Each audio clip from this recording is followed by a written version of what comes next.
नमस्कार साथियों, स्वागत है आपका हमारे YouTube चैनल पर। और जैसा कि आपको पता है, व्यापम ने अभी अभी कुछ ही दिन पहले एग्जाम कैलेंडर अपना अपडेट किया है। और जैसा कि आप थंबनेल में देख पा रहे होंगे कि हम बात करने वाले मध्य प्रदेश में शिक्षक भर्ती की, जो 2026 में पात्रता परीक्षा होने वाली है। वर्ग 2 की पात्रता परीक्षा होने वाली है, वर्ग 3 की। और साथ ही साथ हम बात करेंगे कि एग्जाम पैटर्न में कुछ चेंजेस हमें देखने को मिल सकते हैं क्या, और इसका फॉर्म कौन भर सकता है। जो भी हमारे नए विद्यार्थी हैं जिनको इस बारे में कोई भी जानकारी नहीं है, वीडियो के अंत तक जरूर बने रहें। इसमें आपको पता चलेगा कि आप क्या वर्ग 2 या वर्ग 3 पात्रता परीक्षा की एलिजिबिलिटी मतलब योग्यता धारित करते हैं या नहीं करते हैं। ये वह कैलेंडर है जो व्यापम ने अभी अभी जारी किया है, और इसमें आप देख सकते हैं कि 13 नंबर और 14 नंबर पर मिडिल स्कूल टीचर की भर्ती उन्होंने बताई हुई है कि जो पात्रता परीक्षा होनी है। इसका इन्होंने टाइम ड्यूरेशन दे रखा है, इन्होंने टेंटेटिव एग्जाम डेट दे रखी है कि जुलाई 2026 में हम इसका एग्जाम करवाएंगे। एलिजिबिलिटी टेस्ट मतलब पात्रता परीक्षा होने वाली है। इस पात्रता परीक्षा को पास करने के बाद ही आपको चयन परीक्षा में बैठने का अवसर मिलता है। उसके बाद ही आपका मेरिट लिस्ट में नाम, यदि आप सफल होते हैं, मेरिट लिस्ट में नाम आता है, तभी आप एमपी में सरकारी शिक्षक बन सकते हैं। बात कर लेते हैं वर्ग 3 मतलब primary school teacher eligibility test की। जो मिडिल स्कूल टीचर होता है वो वर्ग 2 कैटेगरी की पोस्ट होती है। वर्ग 2 के नाम से हम इसे जानते हैं, और साथ ही प्राइमरी टीचर को हम वर्ग 3 के नाम से हम जानते हैं, ठीक है। और हाई स्कूल का आपको पता ही कि वर्ग 1 के नाम से हम इसे जानते हैं। वर्ग 3 की बात कर लेते हैं। वर्ग 3 की जो पात्रता परीक्षा है वो होने वाली है अगस्त 2026 में, ठीक है ना। ज्यादा गैप नहीं रहेगा। जो विद्यार्थी, एक बात मैं आपको बता देना चाहता हूं, जो विद्यार्थी प्राइमरी स्कूल टीचर की एलिजिबिलिटी रखता है वह ऑटोमेटिक मिडिल स्कूल टीचर के लिए भी एलिजिबिलिटी रखता है। मतलब क्या कि यदि आपके पास डीएलएड है तो आप वर्ग 2 का फॉर्म भी भर सकते हो, ठीक है। अब हम बात कर लेते हैं एमपीटेट वर्ग 3 के बारे में कि भाई इसकी शैक्षणिक अर्हता क्या होती है। तो सबसे पहली बात, आपके पास प्रारंभिक शिक्षा में 2 वर्ष का डिप्लोमा होना चाहिए, और साथ ही साथ आपने 50% अंकों के साथ 12th हायर सेकेंडरी आपने पास करके रखी हो। यदि आपके पास 12th है 50% अंकों के साथ, और प्रारंभिक शिक्षा में 2 वर्ष का डिप्लोमा मतलब डीएलएड यदि आपके पास है, तो आप इस फॉर्म को भर सकते हो, ठीक है। इसके अलावा और देख लेते हैं बीएलएड। यदि आपके पास बीएलएड की डिग्री है, यदि आपने इंटीग्रेटेड कोर्स कर रखा है, 4 वर्ष का इंटीग्रेटेड कोर्स होता है, बीएलएड आपने यदि कर रखा है, तो आप इसका फॉर्म भर सकते हो वर्ग 3 का। इसके अलावा यदि आपने विशेष शिक्षा में आपने 2 वर्ष का डिप्लोमा लिया हुआ है, तब भी आप इसका फॉर्म भर सकते हो। आपकी नियुक्ति विशेष शिक्षकों के पद के अगेंस्ट की जाएगी। इसके अलावा और देख लेते हैं स्नातक उपाधि तथा प्रारंभिक शिक्षा में यदि आपके पास डिग्री भी है, ठीक है, यदि आपने डिग्री यूजी कोर्स कर रखा है, और साथ ही साथ प्रारंभिक शिक्षा में 2 वर्ष का डिप्लोमा मतलब डीएलएड आपने कर रखा है, डीएलएड या डीएड के नाम से हम जिसे जानते हैं, यदि आपने कर रखा है, तो आप वर्ग 3 के लिए एलिजिबल हो जाते हो। जो अभ्यर्थी जिनके पास 50% अंक, इन्होंने बोला है कि यूआर कैटेगरी के लिए, यदि आप यूआर कैटेगरी से बिलोंग करते हो तो आपके पास 50% अंक होने चाहिए। और यदि आप रिजर्व कैटेगरी से बिलोंग करते हो तो 12th में आपके 45% अंक भी चल जाएंगे, जैसा कि इन्होंने यहाँ दे रखा है कि अनुसूचित जाति, अनुसूचित जनजातियों, अन्य पिछड़ा वर्ग तथा दिव्यांग अभ्यर्थियों को शैक्षणिक योग्यता के अहर्ताकारी अंकों में 5% तक की छूट दी जाएगी, ठीक है। इसका मतलब यह है कि यदि आपके पास 45% है 12th में, तब भी आप इस फॉर्म को भर सकते हो। इसके अलावा जैसा कि आपको पता होगा कि भाई माननीय सर्वोच्च न्यायालय के दिनांक 11/8/2023 के निर्णय के अनुसार बीएड योग्यताधारी जो है वह वर्ग 3 का फॉर्म नहीं भर सकता। बीएड वाले सिर्फ किसके लिए एलिजिबल है, वर्ग 2 के लिए और वर्ग 1 के लिए।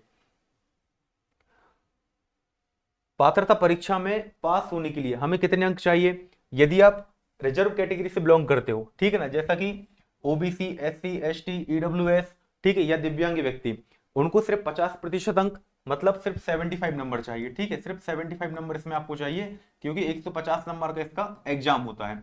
और यदि आप अनरिजर्व या अदर स्टेट से बिलोंग करते हो, अनरिजर्व ये जनरल कैटेगरी है आपकी, या अदर स्टेट से आप बिलोंग करते हो, तो आपको 60% अंक चाहिए, मतलब कि 90 अंक, ठीक है ना। 90 अंक लाने के बाद ही आप इसके लिए क्वालिफाई हो पाते हो, तभी आपको चयन परीक्षा में बैठने का मौका मिलता है।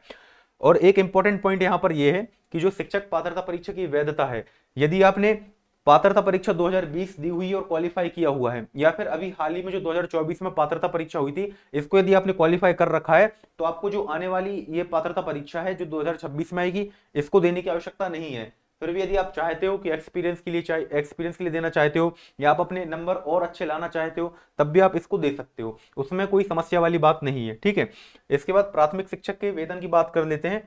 सैलरी सबसे बड़ा एक मोटिवेटिंग पार्ट होता है कि भाई हमारी सरकारी नौकरी लगेगी, सैलरी मिलेगी, तो सैलरी कितनी मिलेगी? 25,300 न्यूनतम वेतन है इसका, प्लस महंगाई भत्ता जो 55% अभी एमपी में चल रहा है। ठीक है, अब बात कर लेते हैं इसकी जो एग्जाम पैटर्न होता है। एग्जाम पैटर्न क्या कहता है इसका कि पात्रता परीक्षा हेतु 150 अंकों का 150 नंबर का आपका पेपर होता है। परीक्षा की अवधि जो होती है आपकी 2.5 घंटे की होती है। ठीक है, प्रत्येक प्रश्न 1 अंक का होता है और नेगेटिव मार्किंग इसमें नहीं होती। इसका मतलब आप 150 के 150 प्रश्न अटेम्प्ट कर सकते हो, कोई नंबर आपका नहीं कटेगा। इसके अलावा एमसीक्यू फॉर्मेट में पेपर होता है, सीबीटी मोड में होता है। सीबीटी मोड मतलब कंप्यूटर बेस्ड टेस्ट, ठीक है ना, यहाँ आपको कंप्यूटर पर ऑप्शंस टिक करने हैं मात्र। सब्जेक्ट की बात कर लेते हैं, बाल विकास एवं शिक्षा शास्त्र। यदि आपने डीएलएड कर रखा है तो आपको पता है बाल विकास एवं शिक्षा शास्त्र मतलब पेडागोजी क्या होती है, सीडीपी क्या होती है, आप काफी अच्छे से जानते हो और काफी स्कोरिंग पार्ट आपके लिए एक रहता है। 30 प्रश्न पूछे जाते हैं 30 नंबर के। ठीक है, भाषा 1 और भाषा 2 ये क्या होती है? आप भाषा 1 हिंदी चुन सकते हैं, इसके अलावा ऑब्वियस बात है जो एमपी का बच्चा होता है जो भाषा 1 है वो हिंदी चुनता है। उसके अलावा भाषा 2, भाषा 2 में आप क्या चुन सकते हैं? यदि आप संस्कृत विषय में रुचि रखते हैं, संस्कृत विषय आपसे अच्छे से आता है, संस्कृत विषय चुन सकते हैं, या फिर इंग्लिश, इंग्लिश विषय से आप पेपर दे सकते हैं, या फिर इसके अलावा आप उर्दू विषय भी चुन सकते हैं। ठीक है, ये जो मैंने आपको 3 ऑप्शन बताए हैं भाषा 2 में आप चुन सकते हैं, इसमें ही आपको पेपर देना होगा। इसके भी आपके 30 क्वेश्चन आएंगे 30 नंबर के। इसके अलावा गणित आती है आपकी, एलिमेंट्री मैथमेटिक्स होती है 30 नंबर की आती है। साथ ही साथ इसमें पेडागोजी का पार्ट भी इन्वॉल्व रहता है। 30 नंबर की पेडागोजी तो आती ही आती है। यदि आप एक बार सिलेबस चेक करोगे तो हिंदी के 15 प्रश्न आएंगे, साथ ही हिंदी पेडागोजी के 15 प्रश्न आएंगे। उसी प्रकार भाषा 2 में संस्कृत, इंग्लिश या उर्दू आप जो भी चूज करते हो, 15 प्रश्न भाषा के आएंगे, 15 प्रश्न उस भाषा की पेडागोजी के भी आते हैं। तो आपको पेडागोजी तो बहुत अच्छे से तैयार कर लेनी है। इसके अलावा गणित विषय में भी यही होता है, 15 प्रश्न आपके गणित के आते हैं और उसके अलावा 15 प्रश्न आपके पेडागोजी के आते हैं। पर्यावरण अध्ययन में भी आपके 30 प्रश्न आते हैं। इस प्रकार आपका 150 नंबर का पेपर होता है 150 मार्क्स के लिए, नेगेटिव मार्किंग इसमें नहीं होती है। बात कर लेते हैं वर्ग 2 की। वर्ग 2 में क्या चाहिए भाई आपको? आपको संबंधित विषय में स्नातक उपाधि तथा प्रारंभिक शिक्षा में 2 वर्षीय, वही बात मैंने अभी आपको जो बताई। यदि आप वर्ग 3 की अर्हता रखते हो तो आप ऑब्वियसली वर्ग 2 की अर्हता भी आप रखते हो। 2 वर्षीय डिप्लोमा मांगा है मतलब डीएलएड आपका यहाँ पर चल जाएगा। ठीक है, यदि आपके पास डीएलएड है या फिर बीएड है या फिर बीएलएड है, ठीक है, या फिर बीएलएड है, ठीक है, तो आप वर्ग 2 का फॉर्म भर सकते हो। ठीक है, जैसे आप ये देख सकते हो बीएड यहाँ पर लिखा हुआ है ना, इसके बाद बीएलएड लिखा हुआ है, और या फिर आपने संबंधित विषय में 50% अंकों से स्नातक उपाधि। 1 वर्षीय बीएड जो विशेष शिक्षा में होता है, जो 1 वर्षीय बीएड है विशेष शिक्षा में होता है। ठीक है, यदि आपने ये कर रखा है तो भी आप एलिजिबल होते हैं। 5% अंकों की छूट इसमें भी दी जा रही है। यदि आप रिजर्व कैटेगरी से बिलोंग करते हो तो 45% अंक यदि आपके हैं डिग्री में, तब भी आप इसका फॉर्म भर सकते हो। परीक्षा की योजना की बात कर लीजिए, मतलब एग्जाम पैटर्न इसका क्या होता है, तो इसमें क्या है 2 पार्ट आते हैं एग्जाम पैटर्न में, अलग अलग नहीं आते, साथ ही आते हैं। पार्ट ए में क्या होता है, सामान्य हिंदी के 8 प्रश्न पूछे जाते हैं आपसे, सामान्य अंग्रेजी के 5 प्रश्न पूछे जाते हैं, सामान्य ज्ञान, समसामयिक घटनाक्रम, तार्किक एवं अंकित 7 प्रश्न पूछे जाते हैं, और शिक्षा शास्त्र, शिक्षा शास्त्र के आपसे 10 क्वेश्चन यहाँ पर पूछे जाते हैं। पेडागोजी यहाँ पर भी मैटर करती है। 30 नंबर का आपका पार्ट ए होता है। इसके अलावा इसके बाद भाग बा आपको जो 120 अंक का होता है, इसमें आपका डिग्री का विषय पूछा जाता है कि भाई आपने जैसे बैचलर ऑफ आर्ट्स कर रखा, बीए कर रखा है, तो बीए किन विषयों में कर रखा है उस विषय से आप पेपर दे सकते हैं। जैसे यदि आपने हिस्ट्री, पॉलिटी, जियोग्राफी ये विषय आपने यदि ले रखे हैं तो आप सामाजिक विज्ञान विषय से आप फॉर्म भर सकते हैं। ठीक है, यदि आपने बीएससी कर रखा है साइंस से तो आप विज्ञान विषय से दे सकते हैं। बीएससी आपने गणित से कर रखा है या इंजीनियरिंग कर रखी है तो आप गणित विषय से आप इसका फॉर्म भर सकते हैं।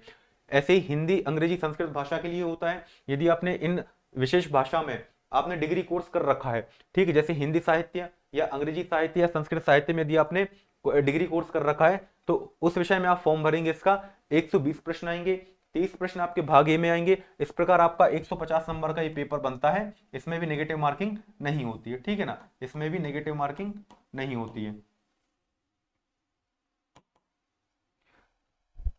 और जो आपका इसका एग्जाम पैटर्न आपका जो है, इसका लेवल क्या होता है, आपसे जो प्रश्न पूछे जाते हैं वो हायर सेकेंडरी स्कूल परीक्षा के समकक्ष पूछे जाते हैं। ठीक है, और जाहिर सी बात है यदि आप ये डिग्री लेवल की परीक्षा होती है तो स्नातक स्तर का आपसे आराम से इसमें पूछा जाता है। ठीक है, इसकी सैलरी की बात कर लेते हैं तो 32,800 रुपये इसकी सैलरी होती है।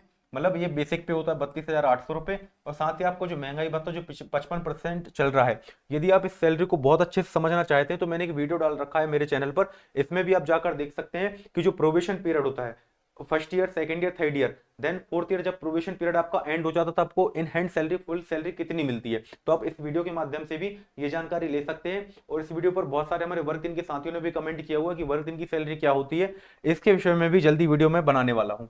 ठीक है, जानकारी यदि आपको अच्छी लगी हो तो आप चैनल को सब्सक्राइब कर सकते हैं, आगे भी इसी प्रकार की वीडियो में लाता रहूंगा। और आपकी जो भी क्वेरी है या आप कोई प्रश्न आप मुझसे पूछना चाहते हैं तो आप कमेंट डाउन कर सकते हैं, उसका निश्चित ही आंसर दूंगा, और यदि आवश्यक हो तो उस पर वीडियो बनाकर वीडियो के माध्यम से भी जानकारी आपको मिल जाएगी। थैंक यू, जय हिंद।